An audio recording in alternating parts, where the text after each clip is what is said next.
que estamos tratando, la de finales del siglo XIX y principios del siglo XX,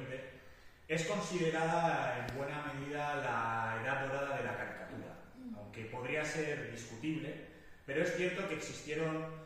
numerosas publicaciones dedicadas única y exclusivamente a la caricatura y con importantes tiradas. Y también es una época que también ha sido considerada la edad dorada de las personificaciones nacionales, que muchos tenemos en la cabeza. El tío Sam, estadounidense, el Uncle Bill, británico, la Marianne, republicana francesa, el Deutsche Michel, que tenéis ahí,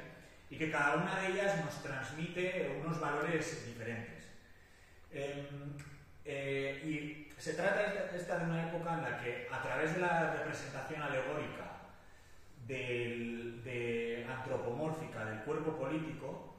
se pone en juego la reputación internacional de las naciones.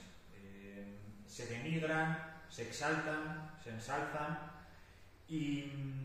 vemos cómo esta imagen es fundamental a la hora de establecer esas reputaciones.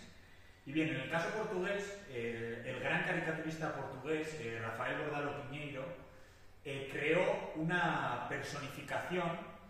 de la nación, o mejor dicho, del pueblo portugués, que no es exactamente lo mismo, llamada el Zé Povinho, en portugués. Se trataba de una especie de personaje que encarnaba al pueblo rural, sencillo, iletrado, un poco burdo, pero en el fondo bonachón y de buen corazón, que tiene que aguantar y soportar sobre sus espaldas a las élites políticas portuguesas que se encuentran extrayéndole los impuestos y explotándolo y dominándolo, en definitiva. Y que ahí está dormido y que tiene episodios de despertares a lo largo del siglo XIX. Y bueno, esta representación que nos ha traído César antes, existieron otras representaciones no exactamente caricaturescas de las naciones española y portuguesa, como este oso que se abraza a una dama española desde la prensa británica. Y bueno, también sería interesante, por ejemplo, estudiar la representación que hace la prensa satírica portuguesa de la nación española, ¿no? Tenemos aquí algunas caricaturas durante la guerra hispano-estadounidense del 98 y cómo representan a la sufriente nación española. Y hay un diálogo entre los caricaturistas entre ambos países que se influyen y retroalimentan mutuamente. También otro caso de estudio interesante podría ser la prensa británica y la caricatura británica, por esa especial relación de alianza entre ambas naciones y acontecimientos históricos como el ultimátum británico de 1890, una disputa colonial en África, en las que vemos cómo se representa a Portugal como una nación pequeña, insolente, mal encarada, que está osando desafiar la hegemonía y la supremacía británicas. Y bueno, está por ejemplo también de la guerra hispano-estadounidense, de un periódico estadounidense, en la que básicamente le dicen que a Portugal le dicen que a su vecino desagradable que por el favor lo dejen a un lado y que le den la oportunidad a los Estados Unidos de exterminar a España, porque Portugal estaba abriendo los puertos de Cabo Verde a la flota española de camino a Cuba y bueno, le piden que retiren ese apoyo. Y bueno, estas son algunas de las principales cabeceras españolas que representan a Portugal y de las que vamos a ver algunos ejemplos. Gil Blas, La Flaca, El Motín, La Campana de Gracia, Gedeón o Don Quijote son algunas de las publicaciones señeras de la prensa satírica española de esta época. Y hay determinados acontecimientos históricos que son especialmente que hacen que la nación portuguesa sea frecuentemente representada en la prensa española. Por ejemplo, la sucesión al trono español en 1869 tras la gloriosa del 68 con el exilio de Isabel II y la disputa sucesoria y la candidatura al trono del padre del rey portugués, Fernando de Coburgo, ¿vale? Entonces, por ejemplo, aquí vemos a Portugal presentado como un país pequeño. Es Napoleón III debajo el que mueve los hilos, aunque no se aprecie bien, de Portugal, y que es rechazo portugués a que su candidato se imponga en el trono español, ¿vale? O por ejemplo esta imagen que básicamente muestra el rechazo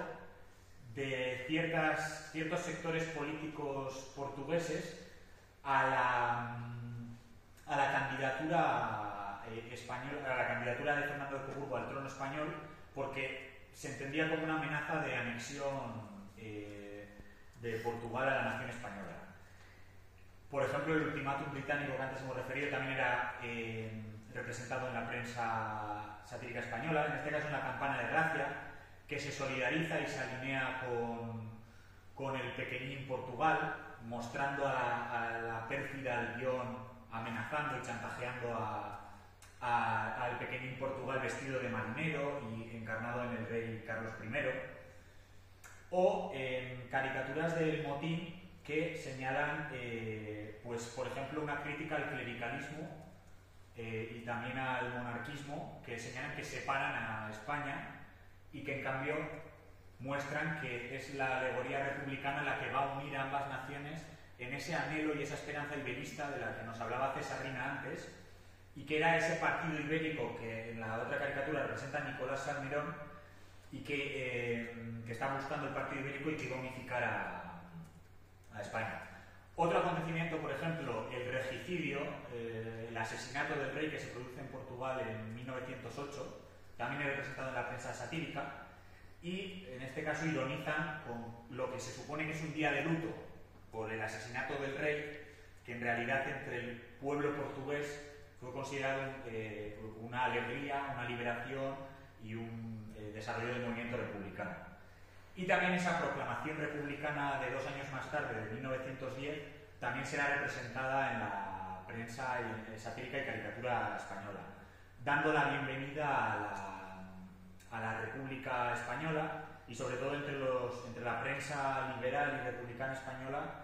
pues será vista con buenos ojos esa recién nacida República Portuguesa, a la que el resto de potencias europeas le dan la bienvenida. Y bueno, se me agota el tiempo y estas son solo algunas entre muchas de las caricaturas y representaciones que existieron de Portugal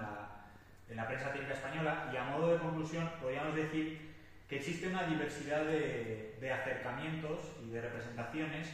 cambiante y variable en función del acontecimiento político que se represente y también de la orientación ideológica del periódico en cuestión, y que predominan 2 tipos de acercamiento. Uno, que podríamos identificar con este, en el que las muestra de tú a tú